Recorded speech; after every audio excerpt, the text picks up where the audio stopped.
Communication. This process is defined as the imparting or exchanging of information or news. This comes so naturally to most of us that it can sometimes be taken for granted.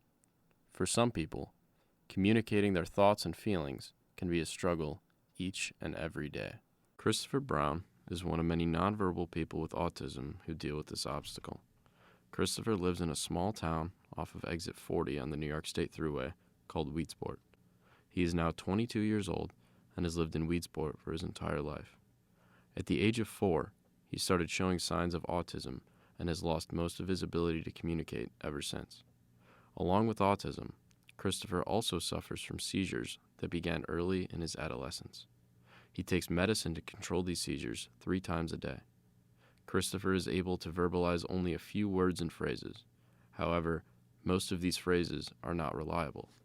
When Christopher reached his early teenage years, he was introduced to facilitated communication, a form of communication used for those who are nonverbal. The process of facilitated communication involves a support person to assist them while typing and a device with a keyboard. In Christopher's case, he uses an iPad.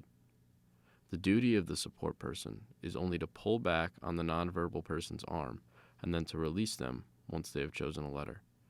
This is repeated until the nonverbal person has finished their thought.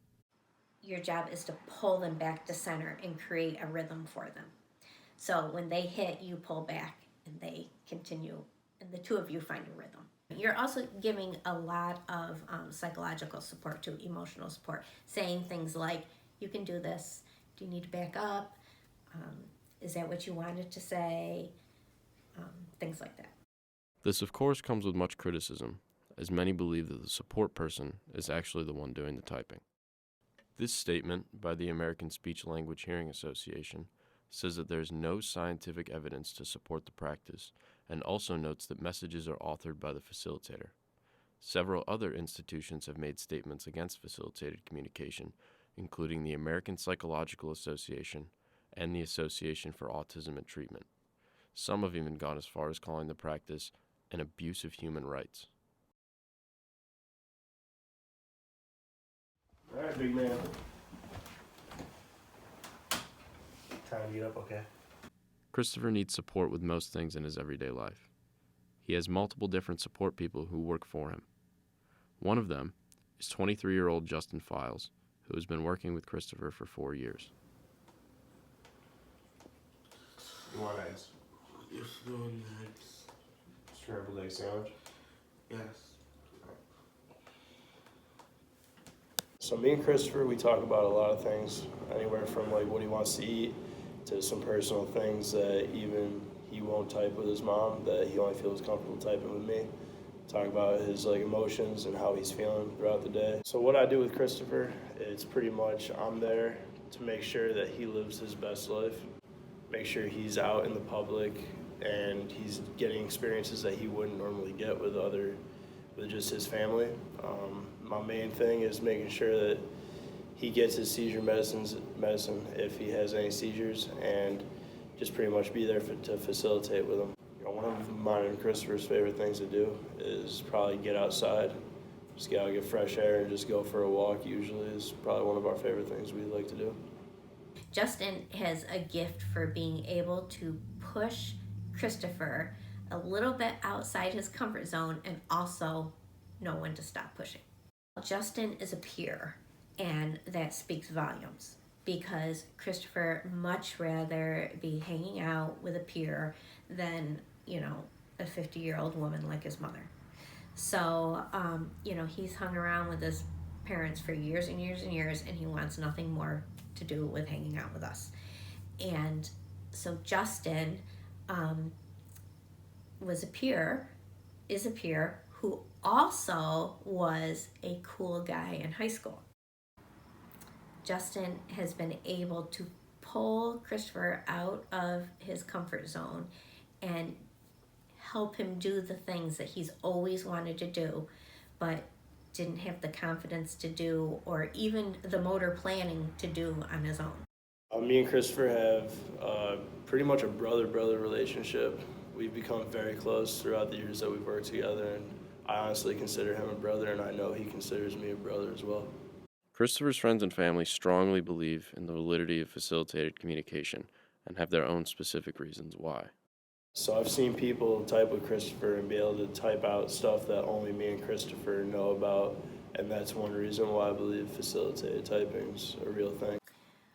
Well, I guess the biggest reason that I believe is because I know my son very well, and there is no way that he would allow someone to hold on to his arm hour after hour after hour, day after day after day, if he was not getting something out of this. If he was not doing it, he would not put up with that. I don't think it's fair for people to say facilitated communication isn't a thing, because for people to say that haven't experienced it and haven't actually been there typing with people and learned how to type, it doesn't make sense for them to be able to say that it doesn't exist. I think people need to actually try it and learn how to do it to actually understand what's going on, and the bond and the relationship you have with the person you're typing with is also a factor into it. I know, there's no way. Show me a person with autism who will let you hold on to their arm, like I said, hour after hour, conversation after conversation, and agree to that. Christopher gave his reasoning as well. You tell the listeners that the truth is they have no right to say that it is fake because they don't have autism. You have to be nonverbal to get the feeling of being able to type and how my thoughts were stuck inside of me for so many years. Yes, to treat us like morons. The truth is we are intelligent and we have so much to say and add. Typing has allowed Christopher to express his more complex thoughts and feelings as well. Whenever we go to the doctors, him being able to type out what's wrong with him and what's going on in his body is really helpful, and I don't think you'd be able to fake that with him, and I think that's just one reason why facilitated typing is what it is, because there's no way that people would be able to know what's going on with him if he's sick or if he's hurting. He started out just saying what he wanted for dinners, and now he's expressing his goals, his dreams, what he likes, what he doesn't like. He has conflicts with people now that he is able to talk through and get a resolution. He is able to convey emotions that he was never able to do before. And even things like my teeth hurt, or we didn't even know about his wisdom teeth were really bothering him, and that's one of the first things he typed with me. He typed, "Don't kiss me so much in public," and "My teeth hurt," and we found out the mattress was giving him a backache. It's all these things that he was never able to tell us. Utilizing facilitated communication has opened up doors for Christopher in terms of finding new interests like kayaking and even playing in a baseball league. There's one of the catfish he caught. When Christopher was asked how he feels about people questioning spelling errors in his typing, he had this to say. Perfect. I think you need to get that on. If you look at the bottom line, Christopher says, "You tell the listeners to suck it up and deal with the imperfections." Amidst all the controversy and criticism surrounding this, Christopher and his family continue to use facilitated communication every day. It's changed our family's life. It's definitely changed Christopher's life for the better. It is worth every single bit of work to learn it. I can't put into words what it's like to be able to have your child communicate after not being able to for so many years. The Brown family feels that facilitated communication has positively impacted them, and they hope that more people will begin to understand the benefits. And for Christopher, The opportunity to interact with people is not something he takes for granted after feeling trapped for so many years.